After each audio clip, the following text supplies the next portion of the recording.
Okay, great. So next, I think let's move on to the next question. So this question, I think is probably asked for girls, yeah. So the question is, what makes guy feel insecure? I'm not sure whether this is again related to either gender, but I guess if your partner will always be, telling good things about other people, and saying bad things about you, it's going to make you feel insecure whether you're really good enough for this person, or is this person looking for somebody else.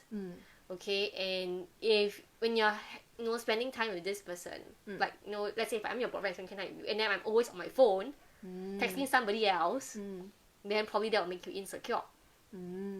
Yeah, and then let's say while we are hanging out, then I'm always looking at somebody of the opposite gender all the time, that kind of thing. That will also probably make you feel insecure as well, I guess. I think so. So actually, it's more like things that will actually stir up the doubts in the other person.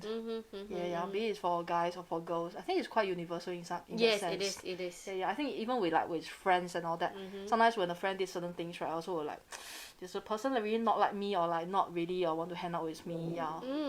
So, come back again, communication between a couple is really important to find out what they are really thinking about their actions versus assuming what they're thinking through their actions.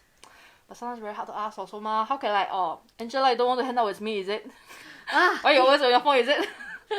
Well, that will then come out to our next big topic of how to communicate with your partner, right? Yeah, but I guess it's really very confusing and very tough topic. It is. I mean, look at it. Ever since we were in school, what's the thing that you're most taught about? Math law, Yeah. science law. Yeah. Yeah. I mean, how many people actually taught you how to make friends and how to maintain relationships? I know. I got a book called How to Win Friends and Influence People. Okay, and how many books of other subjects do you have? A lot. So you get what I mean? You get what I mean here? Okay, so all in all, the education of how to actually make friends, win friends, how do you maintain a committed relationship, all this information is somewhat missing our education. Yeah, I think so. And I guess this whole thing about feeling insecure, right? Yeah, like you say, it's actually the problem. The problem more like with not like the activity or the things the actions that we take, but more like how the other person perceive it. And then the solution maybe usually lies in the how can we actually communicate to clarify and also to eliminate some of the misunderstandings. Definitely, and of course how we perceive ourselves. If constantly we are thinking that I'm not good enough for this person, then anything that could have triggered that little thought in our head is going to come more readily. Correct. I read this quote that's very good. It's like the kind of the level of intimacy, or I feel very secure with you. Actually, it's not a reflection. Maybe it's not a direct reflection of how good the relationship is. Actually, it's more like a reflection of how lonely or how insecure I am before I met you. In a way that I feel that the relationship made me secure or safe, probably is because I'm too insecure by myself.